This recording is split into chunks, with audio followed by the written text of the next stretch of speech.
everyone, this is Alex with It's Sensitive. I'm here today with Sean Farrington, who is actually running for Ashland City Commissioner here in the city of Ashland, Kentucky. And we're here to talk about a super sensitive subject called politics. So Sean, do you want to give us like a quick summary of you and your background, and we can kind of dig into some nitty gritty issues? Sure, absolutely. So, hey guys, my name is Sean Farrington, again, running for Ashland City Commissioner here in Ashland, Kentucky. And I grew up here in Boyd County. I love this city. I bought my house here about 2 years ago, but I have been Eastern Kentucky born and bred. Grew up here in Boyd, and I decided to stick around here, and I wanted to make some change to my home city, my home state. Let's see. Some background information on me. I work in mental health. I am a mental health counselor for a very large mental health agency here that serves the northeastern portion of the state. I have been working there for going on 7 years now. I love mental health, getting into the nitty gritty of the human mind, and really just being that person that can help these folks achieve their goals and be the best versions of who they are. I'm also, sorry. Awesome. Yeah. No, go ahead. Let's see. I am a devout Episcopalian. I'm a Christian, and I'm very involved in my church. I have served on the governing board for the church for the better part of the last decade. I served 2 non-consecutive 3-year terms. I was also in leadership for that year I had off, and I was the vice president for the executive council for the Episcopal Diocese of Lexington. I was number 2 in all of the diocese, just underneath the bishop. And this is where a lot of my leadership kind of skills come into play. Right. And this all ties back into wanting to help folks. And this kind of pushed me into politics, because this seems like the next natural step to really make some change in people's lives.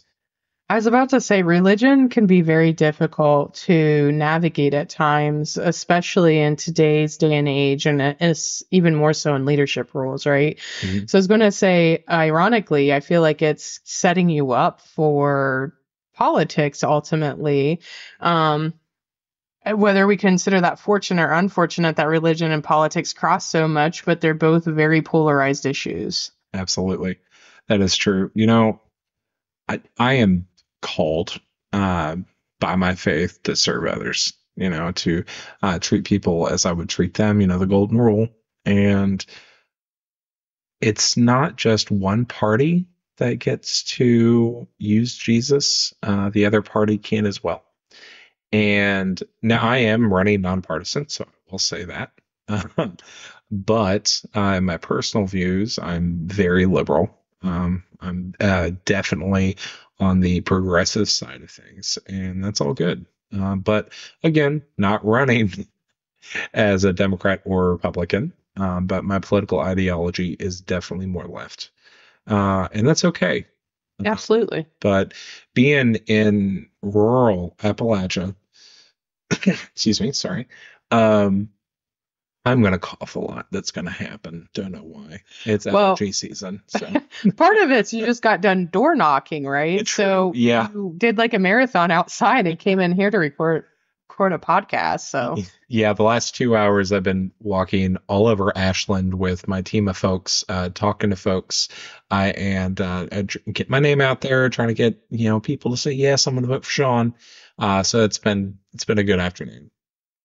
Yeah, that's awesome. I'm glad you brought up a couple of things here. Mm-hmm. First of all, so I'm located in Columbus, Ohio, and for those of you listening to the podcast, I give a big Midwestern vibe, but Appalachia is super important because that's part of our Midwest. And, coming down to Ashland, Kentucky from a big city like Columbus, I noticed a big difference in how things kind of work, right? But there's a lot of similarities more than there are differences. And the reason I say this is because I was actually driving down here and I was joking with our friend. I was like, how many city commissioners are running? There's like 32 signs out there for different people. There's 4 positions, if I'm correct, on Ashland for the Ashland City Commissioner. But I think the big thing that you're speaking to today is you're nonpartisan for a reason because you care about the people, right? Yes. And one of the big things facing the Appalachia. Sorry. Appalachian. Yep. My Columbus self is going to get this. It's right. Okay. I was just biting my tongue a little bit. It's all good. Is the homeless epidemic, which we're experiencing in a lot of parts of the United States right now. And you're very educated on this topic, so I want to hear a little bit more from you on it as well. Okay. Yeah, absolutely. Before I jump into that real quick, you were talking about this being nonpartisan and how it's, going out here representing the people, right? Sure. And I was mentioning that, yes, I do lean liberal or progressive, if I'm being real honest. But that doesn't mean that I'm not going to go out and serve those that are conservative, because we all share values. We're not blue or red people. We're mostly purple. Okay. I went to a very conservative event the other night for the National Day of Prayer, and I had a great time and had some wonderful conversations with people afterwards. And it was so nice. And something else that I noticed is there was a gentleman who was homeless, there at this event. And you had myself and folks that I know politically are not aligned with me coming together and helping this person, which is so powerful. Absolutely. And this is a vision I have for this city. And hopefully what we can do here in Ashland, we can see it trending elsewhere, right? Excuse me. But one of the big things that I want to do is look where we can get some state funding, work with our the community resource partners, our nonprofits, to be able to open up a fully functional homeless shelter within city limits. We have one now. It's very small. They kick folks out during the middle of the day, and that's not all right. I don't like that. But what I envision is a low barrier shelter that folks can come in. It doesn't matter if you don't have XYZ. You're going to come in. You're going to get a hot meal. We're going to connect you to the resources that you need to get yourself back on your feet. And there is a plan in place to get you off of the streets and back up on your feet. This is what we want. Far too long have we just let this entire epidemic go to the wayside. Oh, yeah. Yeah. And we turn a blind eye to it. We're in Ashland specific, we're looking a lot downtown and revitalization, and it's really nice, but we're forgetting about this entire population of people in town. And we're just like, oh yeah, we'll complain about them, but we're not going to do anything to actually fix it. And the things that we have in place are just Band-Aids. They're Band-Aids on a bullet wound. Absolutely. I can identify with this a little bit because for 2 reasons. One, I've been gainfully employed by large corporations since the age of 20. And there have been a couple times in my life that I almost faced homelessness because, as we all have seen, is the economy and the cost of living versus wages is the gap's growing larger. And I actually posted graphical from the Bureau of Labor Statistics showing that since 1980, they just keep growing larger and larger and larger, that gap between income and cost of living. So being gainfully employed, I think sometimes people will be surprised how many people are homeless who are working. And on the flip side of that, I had a family member who suffered from addiction and had issues with overuse of drugs and alcohol and ended up being homeless. And even in a larger city, he had a bed at a homeless shelter, but during the day they were expected to be out and doing things, and it wasn't very sustainable. And that particular program did have some resources to help connect him to get him back on his feet, but not nearly as much as you would think, especially being in a larger city. And so I found that surprising because I've been guilty of being that person, being like, oh, just go get a job, right? And sometimes that's not the issue at all, right? Yep. And I think what you said is you hit the nail on the head is the resources to get people back on the right track. Absolutely. No matter what that might be. Not every person that is experiencing homelessness is experiencing addiction, right? Right. So for those folks that are, we'll link them up with your addiction folks, with our mental health agencies that also cater to addiction, and get them the help that they need there. This might just be somebody who was living paycheck to paycheck and because they lost their job, or they could be a small family living paycheck to paycheck, who now, because they've lost their job, they're out on their feet, out on their butts, and they're just needing help. So they're down here at the shelter needing resources to get another job, to get housing, to get whatever else they might need. We all have these different needs. But what this will do is it'll provide a one-stop shop for everybody that's in need. I like this idea of one-stop shop. This actually came from one of my constituents whenever we were talking about this solution to this epidemic. And he said, yeah, one-stop shop. I think that would really work. I'm like, you know what? You're right. Yeah, it is one-stop shop. So, yeah. I think I agree with that sentiment because I have a family member who's on disability and she's older, but she's still able-bodied and able to do stuff, but finding resources is difficult, especially if you're not somebody who's hip to the internet or know where to go for it, right? And being able to physically show up somewhere to get the help you need, one-stop shop, I think is important.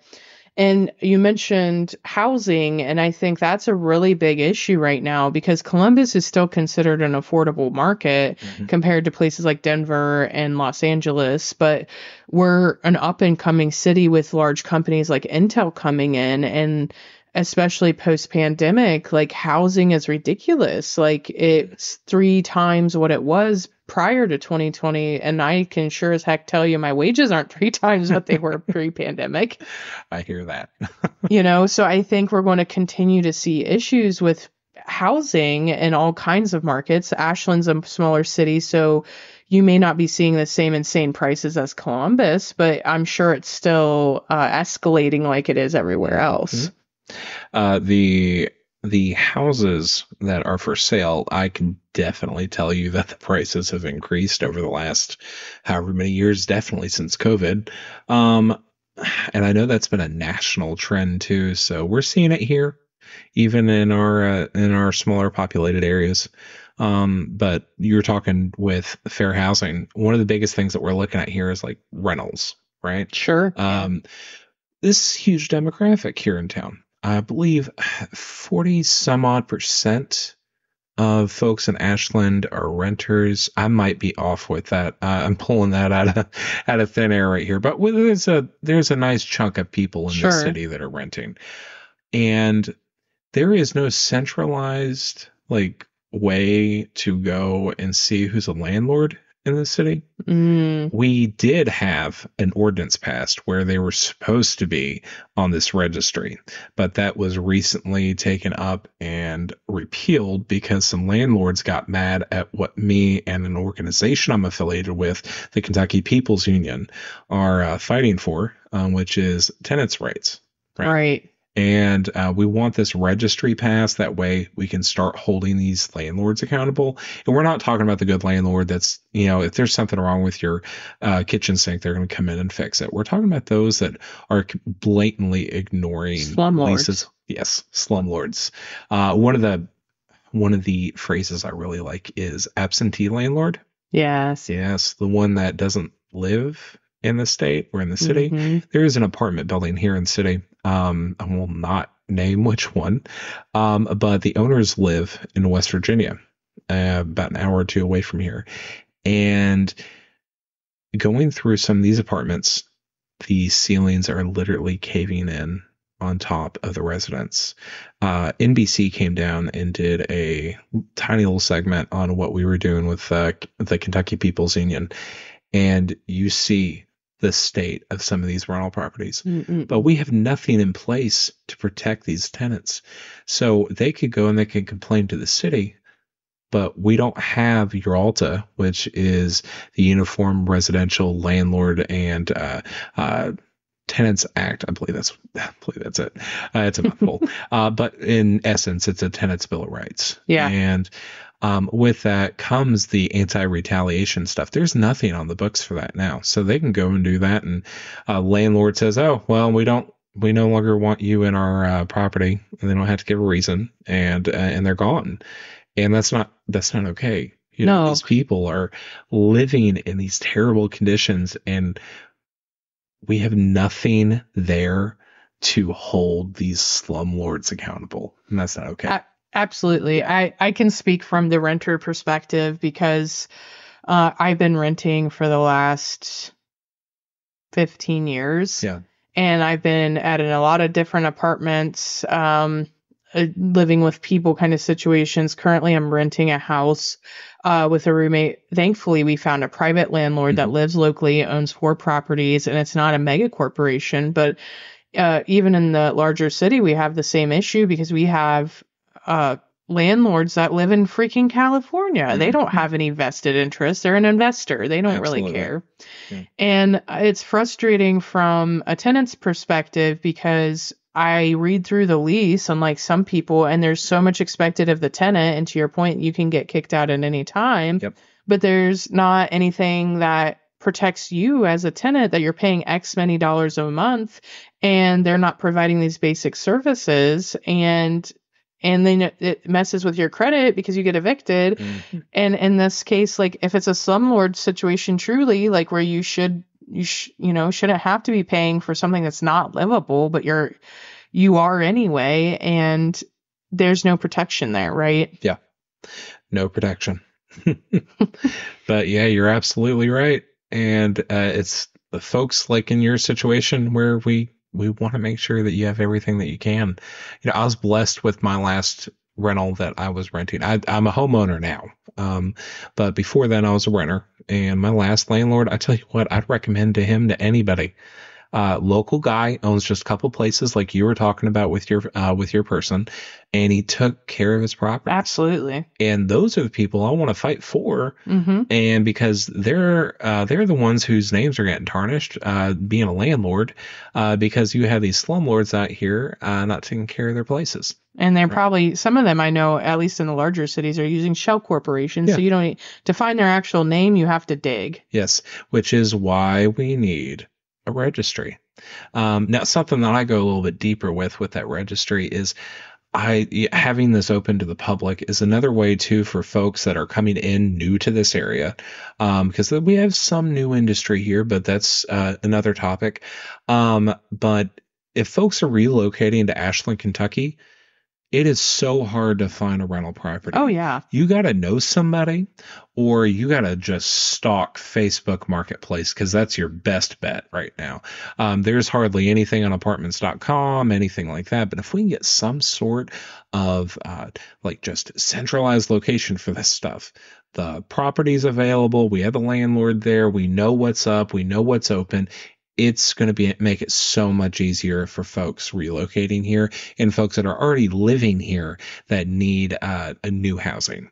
Absolutely. Yeah. I think that's a great call out and a contrast between a larger city like Columbus and a smaller city like Ashland, is I was able to find my home, which I didn't know was a private landlord, but I found it through like Trulia or Zillow, and that's how I was finding most of my properties. But because we're a larger city, that's more common to use those kinds of apps, and people are a little bit more hip to it because it's almost a requirement in a city that large. But in a city this small, you said Facebook Marketplace, like that's a hard thing to stalk and try to find housing and sort through scams and all that other stuff. Oh, yes, it is. And having a registry where it is ran by us people here in the city, then that's going to knock out a lot of the scam stuff and just make it so much easier, Absolutely. So yeah, and I think you touched on something interesting there when you said the industry. I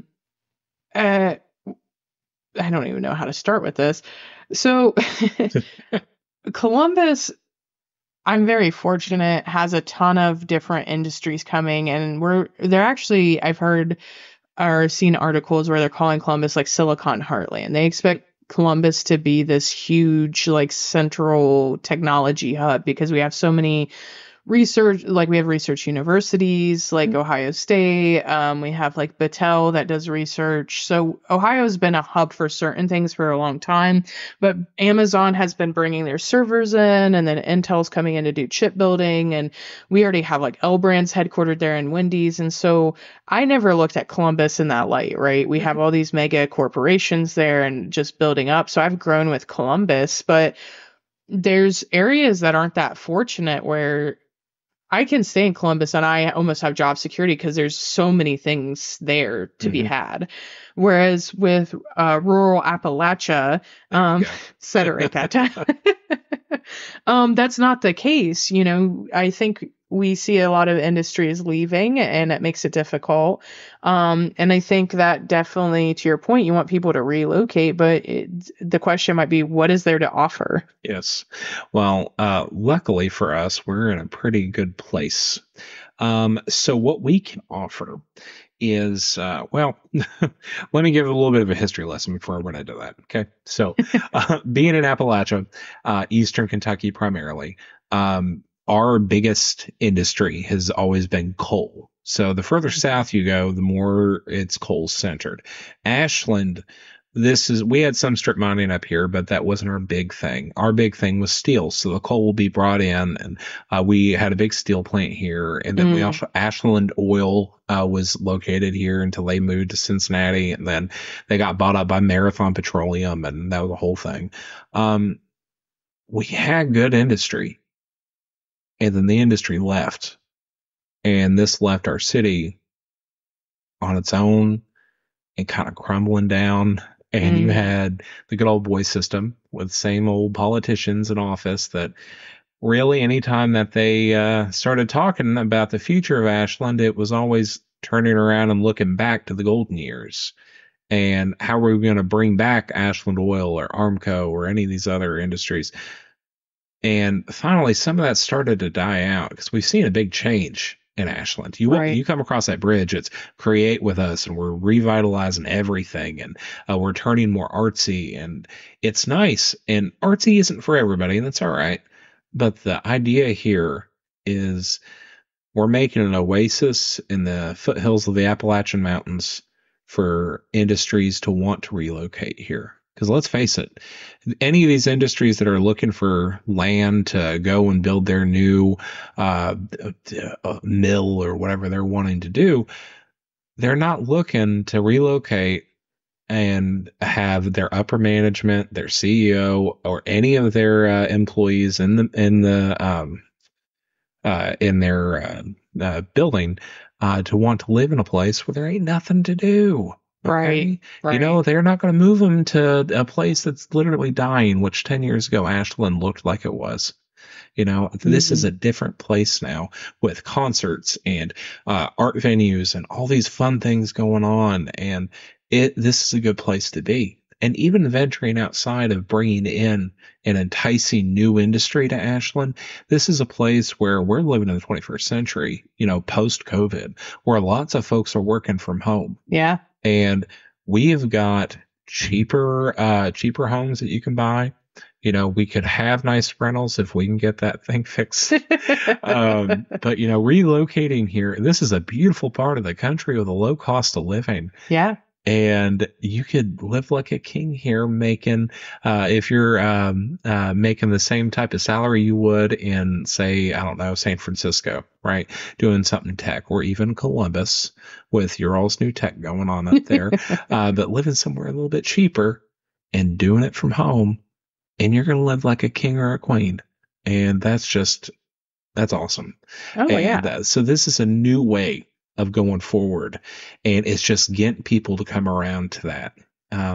Because I tell you what, something in Appalachia that we have seen a time or two is a lot of people, mostly from the cities, and this is nothing against Columbus, but I'm going to go west to Lexington and Frankfort and Louisville, okay? In Kentucky, in by Kentucky. The way, in case you don't know your geography. Sorry. Ashland is right where Kentucky, Ohio, and West Virginia meet, right there on the map. And, well, actually, technically it's Catlettsburg, but we're just slightly north.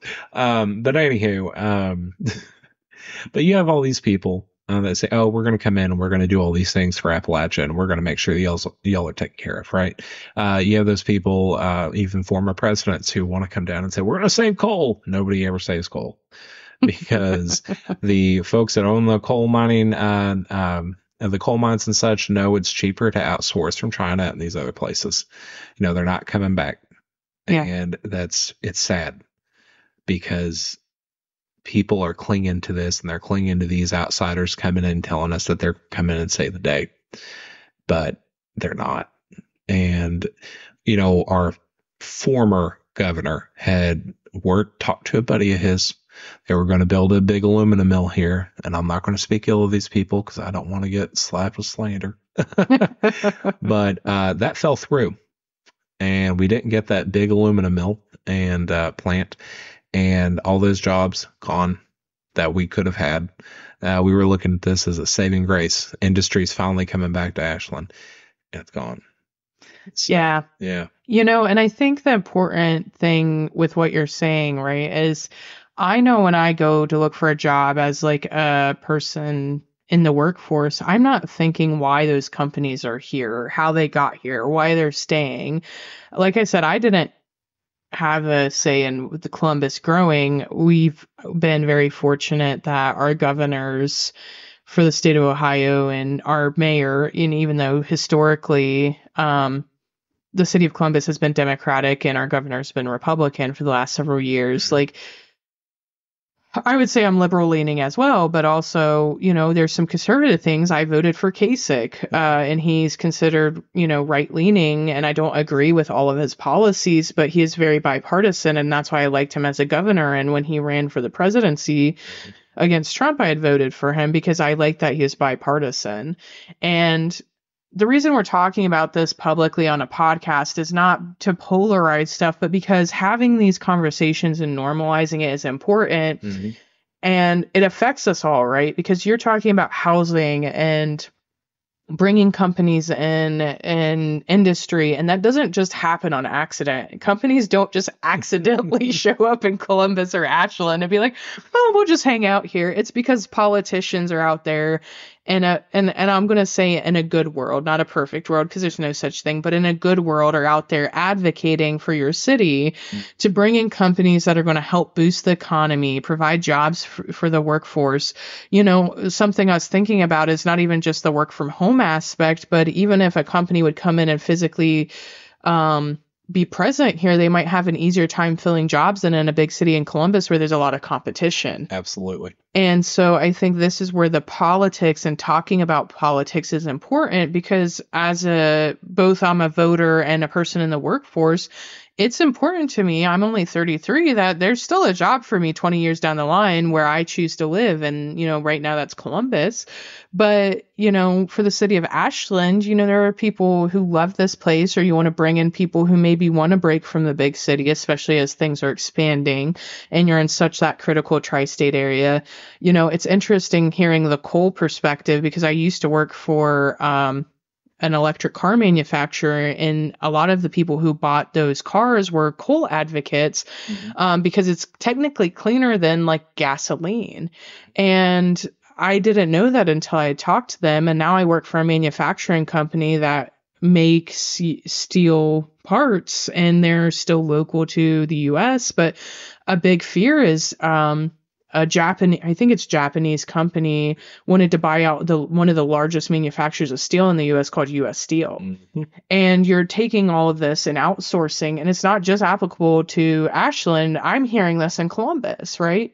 Because that's going to make people say it makes it cheaper, but then at some point it becomes more expensive, and we lose that workforce, we lose those jobs, we lose that entire industry. And in Columbus, maybe that's not so big of a deal, but to the surrounding areas it is, because I can tell you we have car manufacturers that have stayed there because part manufacturers are. Guess what part manufacturers need?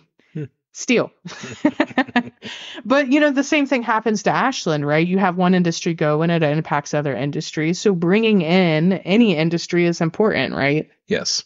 It's funny you say that about bringing in one industry brings in another, right? This is the satellite effect. Yes. Yes. It's like you've got the moon, which is our satellite orbiting the Earth. You've got an industry coming in. Well, you're going to need X, Y, and Z because this industry needs X, Y, and Z to be able to produce their product. So it's like a domino effect at this point, and it just keeps going and going and going. And then you're bringing in these new jobs and these new people, and these new people are going to need houses, and these houses are going to be sold or they're going to be rented. And then next thing you know, the economy is flourishing. Yes. Now, here's the thing, too, I want to mention, Alex. Everything that we've talked about today is nonpartisan. Absolutely. Every bit of this, because housing, industry, jobs, all of this affects everybody. It doesn't matter if you're a Democrat or Republican, independent, a libertarian, Green Party, whatever. It all affects you, me, and everybody. So, absolutely. And that's why it's important to go out and have these conversations about these political quote unquote issues and, get that conversation going. Because if we keep quiet, ain't nothing ever going to happen. And we're going to have these same people that have been in leadership for years and years and years that have done nothing but let our cities deteriorate down. It is with good, progressive, forward thinking that we're able to march forward. And I don't mean that with like progressive as in like, leading left, but progressive as in just marching forward, man. Yeah. Quit looking back at the past and figure out how we're going to survive and how we're going to thrive. And I really want to see the city of Ashland thrive. And I know we can. I know it. And that's what I love about this conversation, right? Is I'm involved in several community organizations in the city of Columbus from a volunteer perspective. Mm-hmm. I've been on several boards and several organizations, and I like to think I have an impact, but it's a huge city. The interesting thing with Ashland, and I have a group of friends down here, which is how I met you, mm-hmm. Is that saying you can change the city almost feels more realistic because it is smaller. And so smaller changes are more impactful because you're a smaller city, Mm-hmm. If I drop a dime in the fountain, it's super tiny and it isn't going to make a whole lot of waves. But if you drop a bowling ball in that fountain, it makes a big wave, right? Mm-hmm. And if the fountain's smaller, it makes a bigger wave, right? Absolutely. And so I think for me, it's exciting to hear this and hear about change. And change is a funny subject, and I'll actually talk about this on the podcast eventually, but change in general. But mm-hmm. As much as we all hate change is inevitable, yep. Right? And when you say forward and progressive, you're not saying it in this polarized sense of, oh my God, it's because you want me to believe what you believe. We say it in the sense of, as humanity, we are growing together and moving forward in a sense that it is productive for us because change has already happened to us, whether we were a part of it or not. Absolutely. You're wanting to be a part of that change. You are wanting to be an advocate for that change and help drive that change and not just be a silent participant of it, right? Absolutely. And that's why I advocate for voting, is because change is going to happen whether you go to that voting poll or not. At least make your voice heard, right? When you go vote. And there's a lot of resources, even in the larger cities. I know our Secretary of State does an amazing job posting links to each of the candidates and posting your sample ballot so you know what's there ahead of time. But voting in every single election is important, not just these major presidential. Often, I work the polls in a volunteer capacity, and it's these elections that are not the presidential that you have these big offices that matter more, like the governorships, the mayorships, the commissioners, Yes. because those have the most impact on the direct community you are in. And if you're not out there getting your voice heard, whether as a voter, in your case, running for commissioner, you're being a passive participant to change, whether you like it or not. Yes. A couple of points to make on that. One thing that I just realized that your listeners might not know is what a commissioner is. It just hit me. So for those of you that don't know what a commissioner is, it's like a city councilman. Right? Okay, perfect. So I was like, wait a minute. No, we didn't discuss that. Oops. So we do a city commission style of government here. What that means is we still have a mayor, but our mayor is more like a person on the commission. They're leading the commissions. There's 5 people, but 4 commissioners. And we hire a city manager that does all of the day-to-day stuff for the city, runs the city. Okay. So the mayor isn't this all powerful hello and we're, one big branch of this city government. And it's not like that. And it's more of a team approach, and it works well for us here. So that's awesome. So that was one point I was going to make. But something else too that you had mentioned is like these smaller races being so important. Yes. Right. So yeah, whoever the president is going to affect me just like it's going to affect everybody else. Yeah, I guess. But on a day-to-day thing, no, it doesn't matter what Biden's doing or Trump or whoever's president. What matters is what our city commissioners are doing to bring an industry to town. What our our county commissioners, what they're doing for the entire county, right? And all these other smaller local ones, and then even on a state level, like what our governor's been doing. Governor Andy Beshear has been bringing in stuff to Eastern Kentucky. He's been showing up like no one else ever has. Because I'll be honest with you, there's a thing we call the Winchester Wall. Everything east of Winchester, Kentucky, nobody gives a crap about. Wow. It's always been a thing. And Andy has shown up here.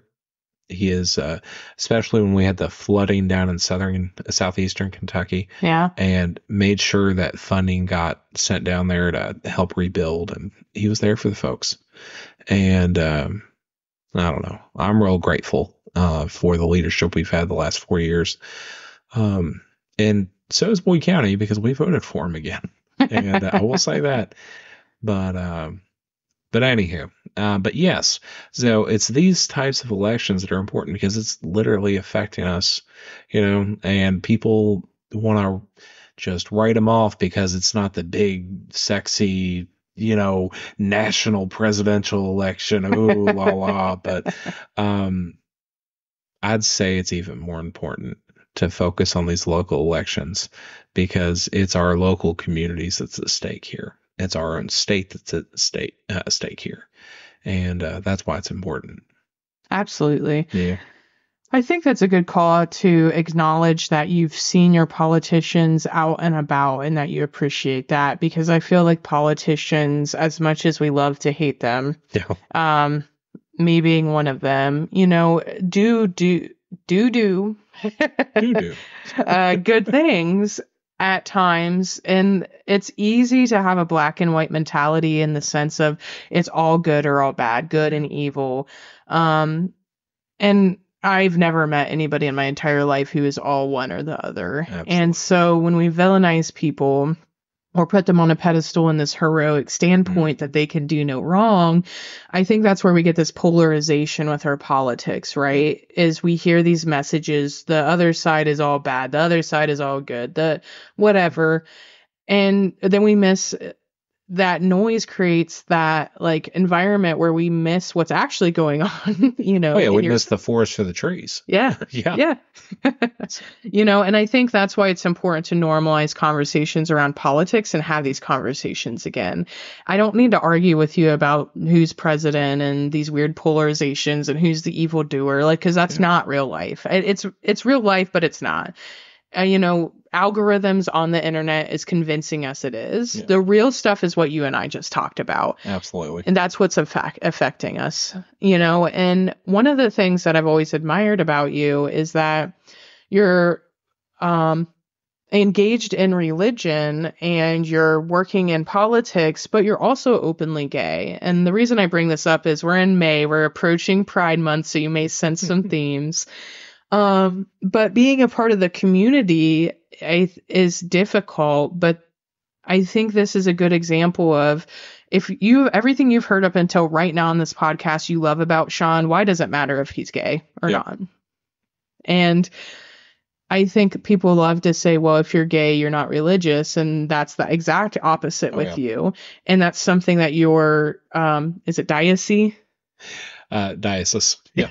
You're good. The dice. They're going to come for me now. I'll make sure the bishop gives you a personal call. Oh, okay. Thanks. Have been understanding and accepting of, because you are there for the religion. You are there to do good. And I think it's important when we're talking about people as much as we love to use labels, and I just used a label, those labels don't define all of us, right? It's funny you talk on that too. So something that I say a lot is I'm not a gay Christian. I'm a Christian who happens to be gay. Right. Yeah. And I say that because I am not out there wanting the church to have rainbow pride flags hanging outside during Pride Month, because the church is a holy place outside of the secular world, and we're here for God. Okay. Yep. And now that's not to say that we can't show up to Pride. That's a whole different conversation, and we do. But whenever it comes to labels like that, whenever I'm in church, I am there as a believer in God, as a Christian who just happens to love differently. And that's all right. We all have our own personal calling to the Lord, and some of us don't. And that's all right too. Like I tell my folks here in the City of Ashland, we have Christians, we have Jewish folks, we have folks that are Muslims, we have folks that, yes, even in Ashland, Kentucky, we do. And we have folks that are atheist and agnostic, and folks that are pagans, and that's all right. Because again, this is America, gosh darn it. And you have that freedom to practice whatever religion you believe. And I'm going to be very honest, it's not always been easy being a Christian who happens to be gay, especially in Ashland. As you and I were talking before the podcast about Pride last year, right? Yeah. And, I opened Pride. I was at the MC. And I opened the Pride event in prayer, and that was pretty cool. I love that. I ticked some people off. That's okay. I think that polarization that religion can't be part of Pride or the LGBTQ community or vice versa, or can't be part of politics, those polarizations in my mind, and just for the audience, if you're not sure what polarization means, because the news has been using it excessively, is it means you're pushing it to one far end of the spectrum or another, that black and white thinking that really must be good or evil, and there's no gray in between. And I think if you've been listening to this podcast this far, we're really trying to normalize a lot of conversations to reduce this polarization, because at the end of the day, we're more alike than we're different, right? Yeah. And I think with what you just said is that maybe people didn't like that. And I said, that's okay, because not everybody's going to like everything that everybody else does, but you weren't disrespectful to the religion or the LGBTQ community. Nope. So at the end of the day, so what? Oh no. people were mad, but it wasn't our LGBT folks. It was folks that are a little bit more conservative. That you brought prayer to Yes, pride. that I was a gay man praying to God and praying for protesters that were there. So that's where sorry, I should have clarified on that. But yeah, that's who got mad. Actually, they wrote up a story. It was on the front page of the paper, and I believe the title of the story was "Love Over Hate," and they talked about me praying for the protesters, me talking to folks about my faith, and the contrast between like the message I was giving as a person of faith versus the just hate that was being spewed out. But I'll be very honest with you. Most people that I know that are people of faith, doesn't matter what faith, they're not the ones screaming. They're not the ones out there coming into our territory and screaming at us, telling us we need to repent. They're out there loving their neighbor. And that is Christianity. That is also many other religions, but and that's all right. But again, like you were saying, we're all some shade of purple. And even in my own church, there are people that are more conservative than I am, and that's all right. There are folks I know that are not going to be okay whenever I finally get married in the church. And I get it. All right. We have two theological different perspectives on this, and that's fine. All right. And for all you listeners out there, I am newly engaged, just a few weeks now, to my beautiful fiance, Cody Blackford, and I love him with all of my heart, and I cannot wait to make him my husband. Congrats, Sean. I saw that on the social medias, and I was so happy for you. But speaking into that, something else I like. Now, this isn't going to be a spiel for the Episcopal Church, but what I will say is we're via media. We're middle way. And one of the most beautiful things that I love is on Sunday morning, we can be up there kneeling side by side, black, white, gay, straight, poor, rich, male, female, non-binary. We are kneeling next to each other as siblings in the family of Christ, all receiving communion together. And that is one of the most beautiful images that I have of church.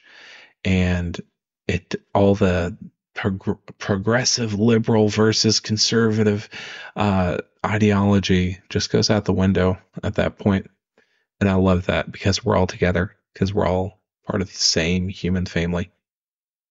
You know, that's a great pull through for religion, and I'm a spiritual person, and my background in religion is interesting because I grew up with the Nazarene Church. My godfather was a pastor. Then we were in the Native American community, practiced Native American spiritual beliefs, and that's how I most connected to God. But then I kind of moved away from that. But one thing that I personally feel strongly about is religion. No religion is wrong. It's how you would like to worship God, right? And even the lack thereof, like that's your personal choice. And I think at the end of the day, what's important for me, even if you are religious or are not religious listening to this podcast, is the underlying theme every time I talk to people with religion or the LGBT community is that word I just said, community. That's what humans are built and made for, is community. We are social creatures, and religion was originally built out of that sense of community, right? Mm-hmm. And, you know, from my perspective, if you're building that community, even if I don't agree with everything you're doing, as long as you're doing right by people and not actively harming others, that's for you to decide, right? You know, absolutely. And I don't need to be the same as you because my communities may be different than yours, but some of my communities may overlap as well. You know, we're both part of the LGBTQ community, but I am not a part of the Episcopalian. Did I say that right? The Episcopal. The Episcopal. Yeah. The Episcopal Church. I'm an Episcopalian. Okay. Everybody gets along. It's all right. But, you and I still sat down here and had this conversation. And even if we hadn't overlapped in the LGBTQ community, I still feel strongly that you and I would have still sat down and had this conversation, because we're both humans and we see similarly and differently on things, and we can agree to disagree on certain things as well. Yeah. And I think it's important to normalize that conversation, is whether it's politics or religion or your particular background, it's okay to be different than somebody else, because the reality is there are no two people that are exactly the same. Absolutely. So with that being said, is there anything else you would like to close us out with today, Sean? Well, yeah, there is. It's going back to what you had just said, right? Remember I told you I went to that National Day of Prayer the other day. The group of ladies that were putting this on, they are a Republican group, right? And I was actually advised not to go to this. I was told by people not to go. And it's mostly because these folks tend to not like our community very much. Some of them are very vocal. And when you say our community, which one are you? LGBTQ. Okay, I just wanted to clarify. Yes, sorry, folks. There was that, and we know where I lean. And I was watching the commissioners meeting on my lunch break last week. And because they live cast it on YouTube, and I'm sitting there at my desk in my office and I'm watching it, and one of the ladies got up and she invited commissioners to go, and she said, this isn't just about those of us that believe the same way we do. This is for everybody. Prayer is good for everyone. And this was the Republican ladies? This is one of the Republican ladies. And that just hit me. And I was like, okay, that's it. I'm going. And that was my final, the final straw. Well, final straw. That was the final, like, okay, here, go, Sean. A little sign from God.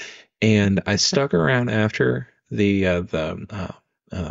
event, and I spoke to some of these folks, and I had some of the best conversations I've had. And it was all these unifying topics like housing and the homeless population and everything else.